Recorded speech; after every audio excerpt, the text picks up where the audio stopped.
I heard yesterday that some pizzerias in Chicago don't add salt to their dough. Well, I think a lot of just pizza places around here in general focus on the sauce, and like the flavor of the sauce is a big deal, and the crust is kind of an afterthought. It's hard in the Chicago scene. It's like such an established pizza community, and people have like very strong feelings about it, but like you really believe in it. Yes. It is just a reflection of everyone here, you know? Well, what if somebody says to you, hey, this looks burnt?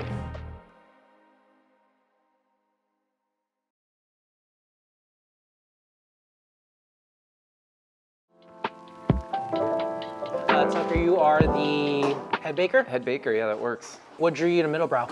Man, I love eating there, and really just sort of like the general vibe of the staff. Everyone's super nice, and also just like amazing sourdough bread, and just having that sourdough program run through everything that we do as much as possible into the pizza, the tavern, and now donuts and bagels too. Where are we at? So we're in our Commissary kitchen in our bakery, just off site. It's about 10 minutes away from the restaurant. This is where we do all the pizza dough, the bread baking, bread shaping, the first bake for bagels, donuts, and pastries. One thing to start with is the mixers. My goodness. Yeah, pretty cool. We're not playing around here. No, so once we really get rolling in the summer, we'll do about 200 dough balls at a time, Yeah. 3 to 4 days a week in this. And then this is a smaller spiral mixer for some of our smaller mixes, like today's mix is only 120 dough balls. So that was in there. Pretty important aspect, but everything gets mixed in these two mixers. Which is, Before we move on, you're saying 120 dough balls go in here, more or less. What is the minimum number for that one? minimum is like 240 to 300 is pretty much minimum. Any more than that, you kind of have to also get it. I can show you too. You kind of have to feed it when it's a smaller amount. When you say feed it, like you're physically moving? Physically, yeah, moving and like slowing down the... Because it's just not catching. It's not catching, exactly. Got it. And it has two speeds. That's the first speed, so the second one's even faster, so it really just like rips through it if it's... It's not a spiral mixer, is it? No, this is actually a fork mixer. Fork mixer. Yeah, and then this is a spiral mixer. And the beauty of a fork mixer for this specific process that we're making? It's a really gentle way to mix, so which also leads into our flours being kind of the main interesting component, or like one very interesting component. And pro to that is?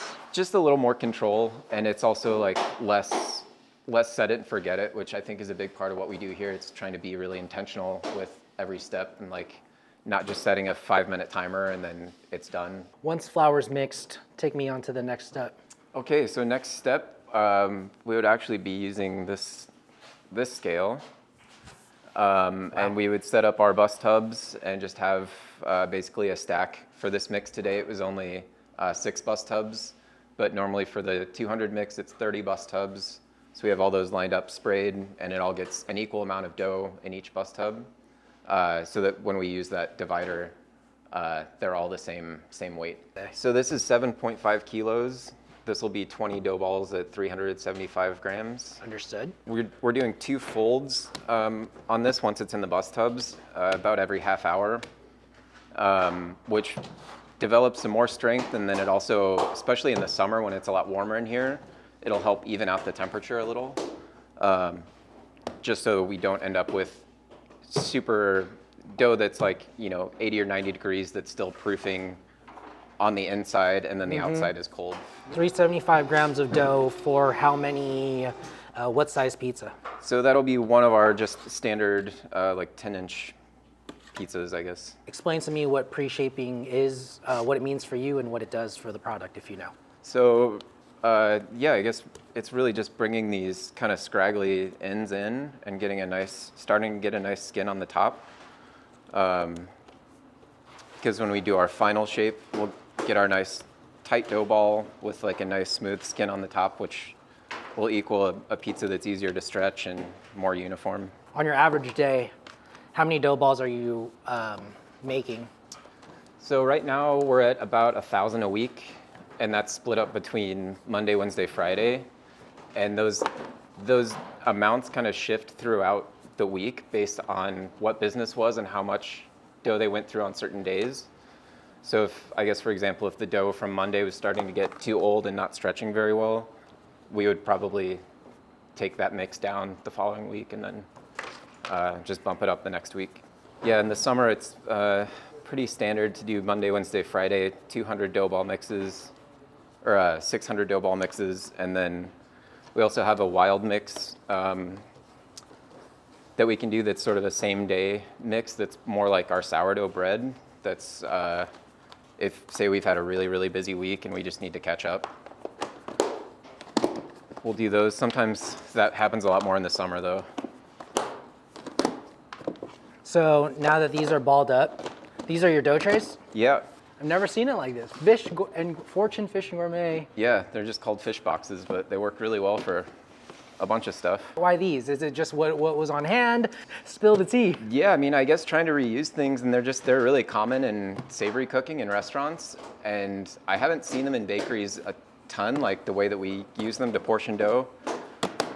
They just work really well, and it's having one less specialized piece of equipment. We just got shaped. What's gonna happen to these dough balls? So these are gonna go in the cooler, actually, if you wanna come check that out. Let's go.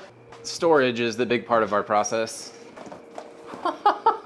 So yeah, Oh my goodness. this is all pizza. By the end of today, after they shape that, this bottom shelf will be full, and then on like weeks that we're really cranking, it'll be basically this shelf, and then this top shelf too. These will stay in the cooler for about 3 days before they're used, and then they'll get loaded up in the van and taken over. But they do, let's see if these are all from the 17th, but I guess you can get an idea, like maybe a comparison. So they're coming out like this, which it still looks like they have some room to grow Compared versus to, that. Yeah, okay. So when these get to the restaurant, are there going to be any, is there going to be any additional fermentation? Well, not really additional fermentation, but they'll pull them out a few hours before service. Let them come to temp. Let them come to temp, let them fully relax. Yeah. But yeah, generally they're ready to go. So we'll start with flour. This is, we use Meadowlark. They use, they're basically a farm and mill in Wisconsin. They use a few, they work with a couple other local farms too, but it's all local grain. Basically they have this, this winter wheat blend right now that we're using. We'll switch over to a summer wheat when that time comes. But it's kind of like, this is another thing that keeps us on our toes, is it's really volatile, like a really great product, but a really kind of ever-changing product. Is this the main and only flour, or do you mix it in with anything else? We do get some Caputo from some Super Zero, which is generally what people use for a Neapolitan pizza. But we try and lean on this as much as possible and get the Caputo down to like a pretty minor percentage. It just helps with like, it is just like crazy gluten structure, and it like gives you those like big crazy bubbles that we kind of look for. So kind of like this for flavor, and then just a little bit of that for some structure. What was your salt percentage? Usually right at 3%, so pretty high. Flavor. Yeah. I heard yesterday that some pizzerias in Chicago don't add salt to their dough. That's crazy. Have you heard that? Yeah, well, I think a lot of just pizza places around here in general focus on the sauce, and like the flavor of the sauce is a big deal, and the crust is kind of an afterthought. So we really work, we spend a lot of days building up these sourdough pre-ferments, so there's a ton of flavor there, and then like you said, salt, high percentage of salt. So You use a Poolish and a sourdough. Why? I guess just building as much flavor as possible from the sourdough, and then the Poolish is giving us just enough yeast activity that also kind of helps maintain that yeast activity, because we're not using these dough balls right away. They're going to be, a 4 or 5 day aging process. Why couldn't it have just been the same dough for all three styles? Yeah, and I think that's actually definitely something that is part of our ethos, is that we don't do that. We treat everything as an individual, like, I don't want to say product, but an individual like idea, and like something that we can grow. And so not having the same dough for 5 different things, and like having a dough that's like really dialed in, where we're being really conscious of hydration and inoculation, and like what that shelf life needs to be versus our Neapolitan, is like, I think it's something that sets us sort of apart from other people. What's good dough? Honestly, not to be cheesy, but like working here has been really good. Yeah, I'd kind of taken some time away from bakeries, and then this I'd spoken with Pete before, and I knew I wanted to be part of this. I just didn't know that the opportunity was going to come up, and it's just been great working with everyone and having this like working relationship with Pete to really develop new ideas and think through processes and like make things that are unique to what we're all doing. I think that's been good. Are you running a pizzeria in this day and age? If so, your cheese costs are probably killing your margins. As someone who's talked to hundreds of pizzeria operators, I've seen this story play out many times. Here's what most pizzerias don't realize. Patio isn't just selling you cheese, they're actually paying you to use premium cheese through their rewards program. Think about that. Better quality and cash back on every order. That's why I'm seeing more and more pizzerias switch to Patio. They're getting the perfect cheese pull while actually improving their bottom line. Don't just take my word for it. Schedule a demo today and let them know what's good dough sent you. See how quality and profitability can actually go hand in hand.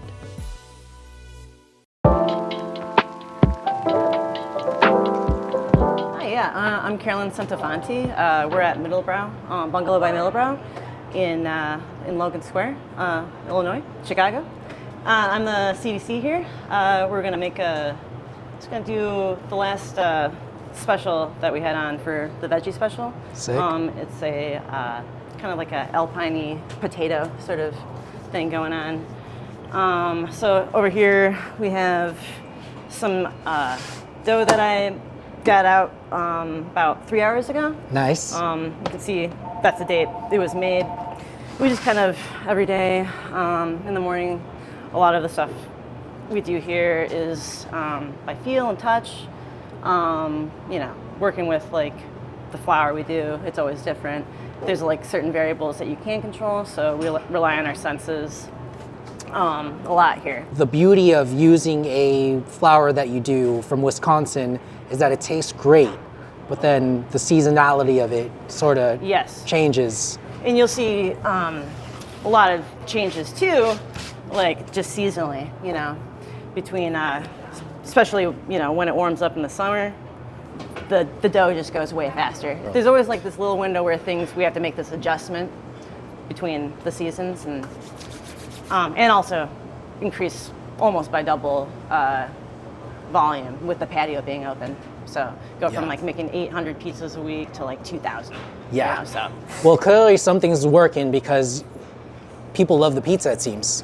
It's hard in the Chicago scene. It's like such an established pizza community and people have like very strong feelings about it, but I think if you're doing something honest and like you really believe in it, it is just a reflection of everyone here, I think that's what makes it special. You store the dough in these fish boxes here. Mm-hmm. If this was service and you have like, you're trying to make a lot of pizzas at once, we usually just kind of like flip it upside down. We'll get some, in being fast about it. Right. And then use this guy to get it out. So this is pretty tempered. It's pretty loose right now, and soft. So this is, upside down. I'm gonna put a little flour on there. Try not to use too much flour. And try not to be too aggressive about the rounding it off. You want like a natural look too. Then I'm just gonna establish my crust a little bit here. Some docking. Everyone does this a little differently. So you kind of get, you get accustomed to your way. My way, I think, is pretty good. It's not the fastest or the showiest. Some people like to throw it up in the air. I like to really do things in stages and let each stage kind of rest and not stress the dough out too much. Heard. Just kind of go with what the dough is comfortable with. By being in tune with the dough and your own senses, it makes for a much better relationship, in my opinion. Yeah. All right. So this guy has actually been, pre-stretched and rested a little bit. So I'm gonna go forward and take it up. Go for it. I like to knock off some of the flour. Nice. So I think it really affects how it cooks.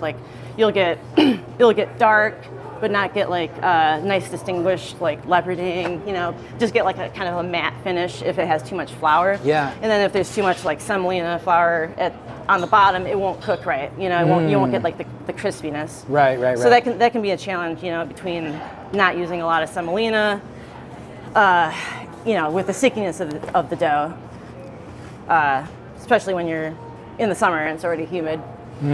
But you gotta find a happy medium. So this is about the size we take it. I'm gonna show you the potato leek. So this is the creamed leek sauce that we have for the base. Yeah. It's pretty simple. It's really just leeks cooked in cream. There's garlic in here, some parm. Just makes for like a nice, rich base. Simple to produce in volume. That's something that we're always considering here too. You know, it's one thing to make like a nice, tasty pizza, but how does it, you know, how does it perform on the line? Like, you know, how much can you realistically produce a week with it? You know? Yeah. So are you just are you roasting anything prior to blending it all up?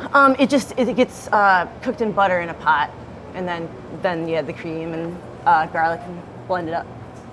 Sounds tasty. Yeah. So and then I'm just gonna use a little bit of the grande dry mozz. And then we have this cheese blend here.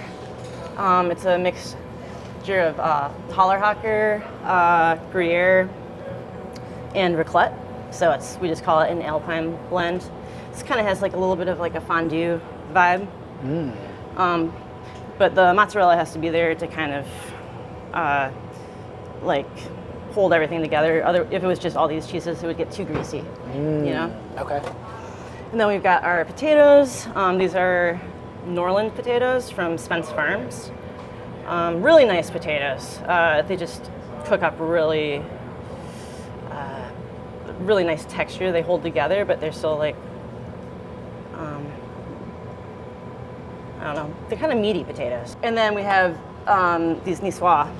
All right, so then this is actually, so try to do a release without, you know, getting too much of that semolina on there. Yeah. And not, you know, not being too aggressive with it. Up here is actually the high temperature stones. So the difference, 785 versus 725. Yeah. Because the stones are different.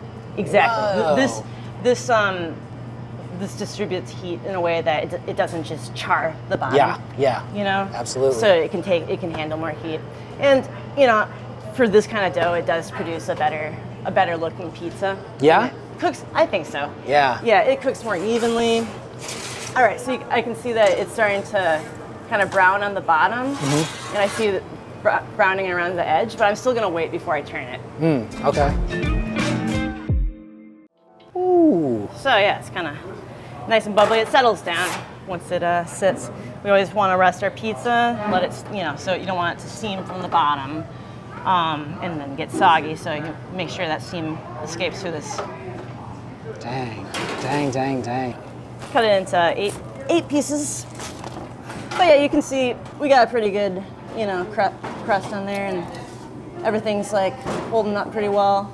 I think that's a pretty balanced pizza.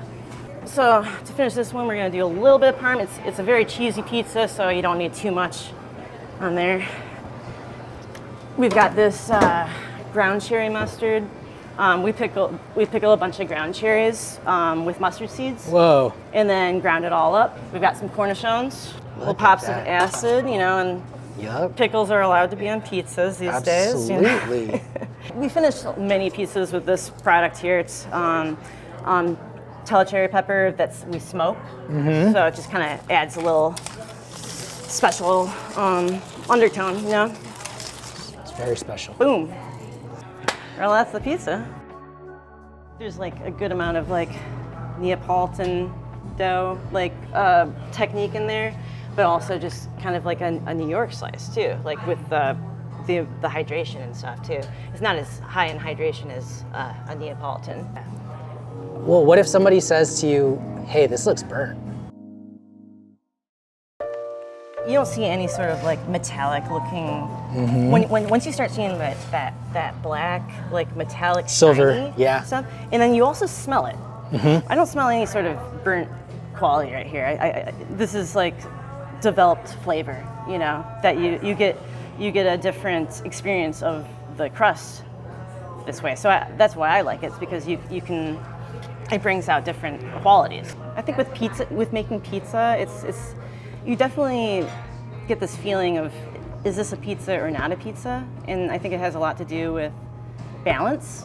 I think balance is almost more important than the ingredients, or equally important. I think that's kind of what pizza is about. It's like harmony and balance, you know? Final question for you. There's no right or wrong answer. What's good dough? What's good dough? I mean, this stuff right here.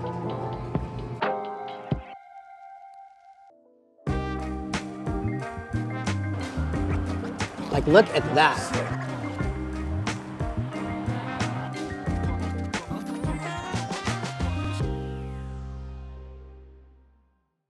All right, so we have this beautiful veggie pizza here, and I'm excited to try it for the first time. Yeah, I'm excited. We're gonna try it together. Yeah, We'll talk about it. Let's see how it is. Let's do it. Which slice are you going for? I'm gonna go for this little guy. Why? I'm modest. Yeah, oh my goodness. The structure is still there even though it's been sitting. It's been sitting. It's Yeah. been sitting, Yeah. you know? Like In the cold. in the cold. Cheers. Cheers. Yes. First Yeah. and foremost. Yeah, I like this one a lot, actually. I mean, Pete didn't tell you to make this for me, right? no, You chose. I just chose. I'm glad. Yeah. Yeah. I mean, we usually do like the 2008 and sopressata and the mushroom, and those are awesome pizzas. It's just, I just kind of on a whim, you know? The olive hit was lovely. But the first thing that stood out to me, the mustard. Yeah. That shit's tight. Mm-hmm. That shit's fucking tight. It's how everything plays off of each other. Sorry, that was the second thing that stood out to me. The first thing was the crust. Yeah. Because it was really, it had like a, you know how they describe eggshell crust? That was this. Oh, that's good. Yeah. You got the air in the middle. Yep. You know? Air in the middle, but crunchy on the outside, but it was very delicate. Yeah. And like the minute you bit it off, it's like ripping a little piece of like chicken skin. Sometimes you notice that more with like cream-based pizzas or like white-based pizzas. You think because of the extra fat or? Maybe. I noticed that they darken up in a different way. Which one, the cream-based ones? Mm-hmm. Interesting. Look at that. That is still holding. That's very impressive. She's sturdy. That she is. That she is. Anything you do differently, or is this pretty much a well-executed pie in your eye? Maybe, like on the launch, maybe I compromise the circle. You're too hard on yourself. But, like little imperfections are also good. I think that's kind of in the spirit of pizza too. For sure. Something that looks a little too circular is a little too sterile for my liking. Exactly.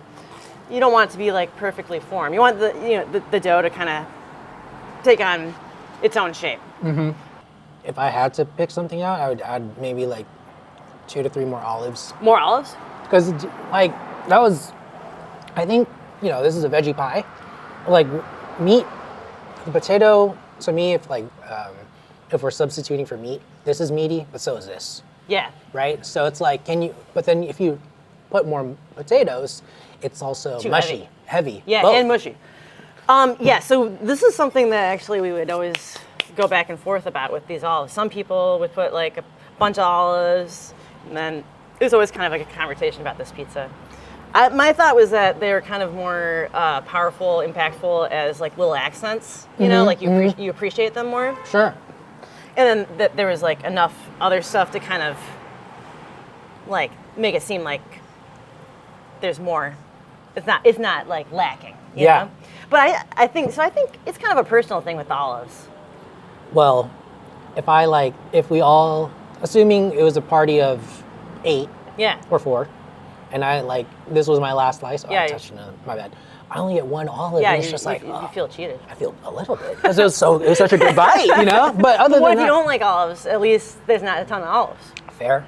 But if you don't like olives, you would probably go so far as to not order it or take it off. But you could give your olives to the person that wants the olives. We're making it picky here. I thought it was fantastic. Let's be real. 5 more olives. I would have put 5 more olives. Even 4. 4. Yeah. Yeah, I could see that. At least each piece has 2, basically, right? Yeah. Yeah. Yeah, I would say 2. 2 per pie. Not completely planned out, but that would kind of average. you know. Yeah, I mean, like if it's like exactly 2 per pie, it would look too sterile again. Yeah. But I would say minimum 2, definitely no more than 3. But like 1 is unfair. Yeah, I that's fair. Fair? Yeah. Cool. Other than that, fantastic. What about the reheats? Are you baking them a little under? The reheats are only for the slices that are like this pizza wouldn't be one of the slices that we sell. We only sell 4 varieties. For the reheat, we were baking them a little bit under to begin with, but you don't have to go so under. The process is pretty fast without really altering how much it browns when you reheat it. So we take it pretty close to where it is. The other thing that you have to consider is like you're losing, you know, moisture from like the base each time you reheat it.